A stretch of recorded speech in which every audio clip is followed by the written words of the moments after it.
ka kɛ ni kurantigɛ banbali min bɛ jamana kɔnɔ nin waati in na fɛn min kɔni ye kiiri tigilamɔgɔw olu kɔni wulilen don nin waati in na ka kiiri ta ka maaw sɛgɛrɛ maa minnu ni olu sen bɛ se ka ye nin gɛlɛya in kɔnɔna la ni o dɔ bɛ tali kɛ énergie baarakɛlaw la fo ka taa se maa minnu bɛ taa taji di énergie ma an b'a tila k'a fɔ ko dossier kelen fana kɔnɔna la fɛn min kɔni ye Mali ministre kɔrɔ dɔ ye ni a bɛ wele ko Lamine Serou Traoré ni ale tun bɛ min énergie ani eau kunna i b'a ye k'a fɔ ko mandat dara nin bɛɛ kan ka u bila ka taa kasɔgɔba la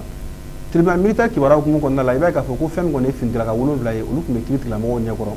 jalaki caman binnen don u kan o dɔ bɛ tali kɛ fɛn min kɔni ye suɲɛli walew ye ka taa se boli ma ka bɔ armée kɔnɔna la fo ka taa se escroquerie ma Coupe d'Afrique min bɛ ka taa nin waati in na Côte d'Ivoire kaw fɛ yen nɔ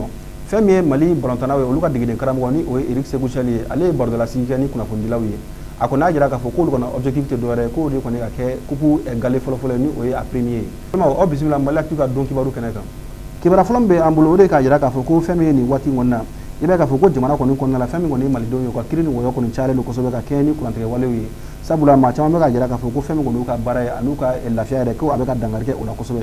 o hukumu kɔnɔna la fɛn min kɔni ye kiiri tigilamɔgɔ ye olu kɔni kɛlen ka wuli ka fɛn min ye kɛlɛ kɔni bolola kɛlɛ min bɛ tali kɛ yurugurugu kɛlɛli kan i b'a ye k'a fɔ ko hukumu kɔnɔna la ka kɛɲɛ ni énergie du Mali dossier kɔni ye i b'a ye k'a fɔ ko wele bilala maa caman ma quoi o tɛ olu lamɛn o welew kuncɛlen kɔfɛ i b'a ye k'a fɔ ko fɛn min kɔni ye mandat de dépôt ni o ye ka u bila ka taa kasɔgɔba la o kɔni dara mɔgɔ caman kan o dɔ bɛ tali kɛ fɛn min kɔni ye ni jagobatigiba ye ni u bɛ a wele ko Mamala i b'a ye k'a fɔ ko ni ale ka baara kɔni bɛnnen don taji kɔni sanni n'a a feereli ma i b'a ye k'a fɔ ko mandat kɔni dara ale kan k'a bila ka taa kasɔgɔba la fo ka taa se fournisseur yɔrɔw ma olu tɔgɔ kɔni ma fɔ ni communiqué kɔni kɔnɔna la nka i b'a ye k'a fɔ ko fɛn min ye Mali ministre kɔrɔ dɔ bɛ yen nɔ n'u u bɛ a wele ko Lamine Serou Traoré ni ale tun bɛ transition kɔnɔna yɛrɛ la ni ministre kun don min ka ca kun bɛnnen don fɛn min kɔni ye kuranko ye fo ka taa se dugukolo nafoloko ani an ka jiko ma ni ale tun bɛ o kunna i b'a ye k'a fɔ ko wele bilala ale fana ma k'a lamɛn lamɛnni tɛmɛnen kɔfɛ ka se ka fɛn min ye maa wɔɔrɔ kɔni bɔ ɲɔgɔn kan mandat da olu kan k'olu bila ka taa kasɔgɔba la san'u ka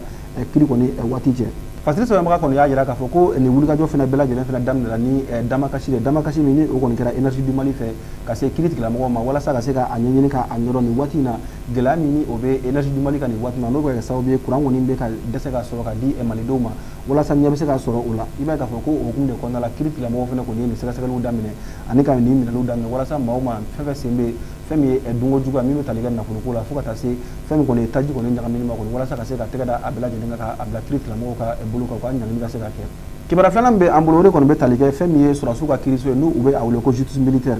i b'a ye k'a fɔ ko fɛn min kɔni ye magistrat colonel Soumaïla Bagayoko ni ale kɔni ye procureur de la République ye près du tribunal militaire de Bamako ye ale kɔni ye fɛn min ye taratado ye n'o o bɛnna janvier kalo tile 23 ma i b'a ye k'a fɔ ko ale kɔni audience kɔni présidé min kɔni ni o ye tali kɛ fɛn min ye affaire 5 ɲɔgɔnna kan o affaire 5 la i b'a ye k'a fɔ ko fɛn min ye finitigilaka 7 ye olu tun bɛ kiiri tigilamɔgɔw ɲɛkɔrɔ i b'a ye k'a fɔ ko a maa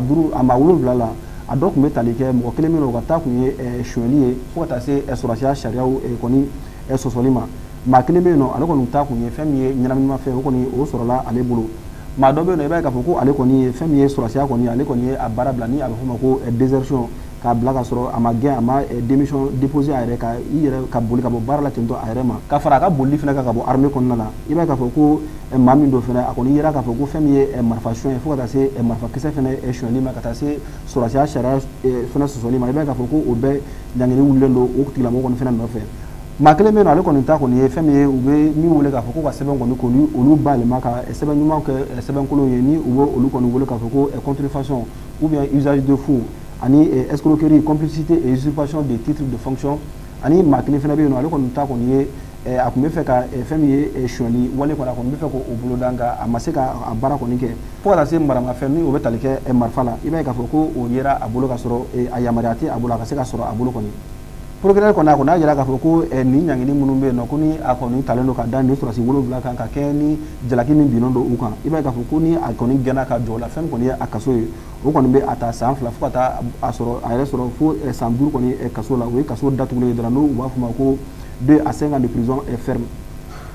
kibaruya laban min bɛ an bolo o bɛ tali kɛ nin waati na tolantan min bɛ Côte d'Ivoire kaw fɛ yen nɔ ni o bɛ tali kɛ Coupe d'Afrique la i b'a ye k'a fɔ ko fɛn min kɔni ye bi taratadon ye fɛn min ye Mali degeden karamɔgɔ ye ni o ye Eric Sékou Chelle ale kɔni tun bɛ kunnafonidilaw ɲɛkɔrɔ walasa ka se ka kibaruya di fɛn min kɔni ye Mali équipe nationale kɔni ka lahalaya kɔni na sabula fɛn min kɔni ye sini kɔni ye ni o bɛ bɛn arabadon ma n'o bɛ bɛn janvier kalo tile 24 ma Mali samatasɛgɛw kɔni olu kɔni namin bi olu bɛna ɲɔgɔn sɔrɔ fɛn min ye dernière journée la min bɛ tali kɛ match de poule la ni o ye poule D ni Mali bɛ o kɔnɔna la i b'a ye k'a fɔ ko o hukumu kɔnɔna la Eric Sékou Chelle a kɔni bɔra ka laseli kɛ lase kɔni kɔnɔna la a y'a jira k'a fɔ ko fɛn min kɔni olu ka cɛsiri kɔni n'u ka wulikajɔ bɛ bɛna boloda ka ɲɛsin fɛn min ye u ka se ka kɛ cogo min na u bɛ kulu min kɔnɔna la ni o ye kulu ye u ka se ka kɛ o gale ye cogo min na ni o ye o maa fɔlɔfɔlɔ ye n'o ye premier ye halisa Eric Sékou Sahel ka kɔrɔfɔ kɔnɔna la ni kunnafonidilaw ka barolasigi la a kɔni y'a jira k'a fɔ ko an ka match la match fɔlɔfɔlɔ min ni an ye sebaaya sɔrɔ la 2 ani Kanangolo ni o tɛmɛna ni Sud-Afrique ni ɲɔgɔn cɛ a kɔni y'a jira k'a fɔ ko fɛn min kɔni ye Mali kɔni ye ni tolan kɔni tiɲɛn'a bolo ka a gɛn k'a minɛ joona ko Mali kɔni équipe tun bɛ ka se ka o kɛ nka fɛn min ye ka jeu yɛrɛ minɛ ka jeu kɛ a yɛrɛ sago ye ko o de tun ka gɛlɛn an bolo match daminɛ la ko hali n'a y'a sɔrɔ tagali ɲɛfɛ fɛɛrɛ sɔrɔla ka se ka olu fana kɔni ka olu laɲa cogo min na ko an ni Tunisie fana kɔni ka match fana la n'o kɛra an ka match filanan ye i b'a k'a fɔ ko o galabu kelen tun bɛ Mali joueur la o ye k'a fɔ ni ballon kɔni n'a tiɲɛna an bolo k'a minɛ k'a ɲini joona hali n'a y'a sɔrɔ o y'a ye k'a fɔ ko majɛgɛ min bɛ se ka ye Mali ka tolantan kɔni kɔnɔna la ko o de kɔni ye ka Mali mana ballon minɛ ka se ka fɛɛrɛ kɛ a ka se ka ɲɛfɛla sɔrɔ cogo min na ka se ka taa a di bidonneurs ma olu ka se ka tolan don cogo min na jɔ kɔnɔna la walasa Mali bɛ se ka sebaaya sɔrɔ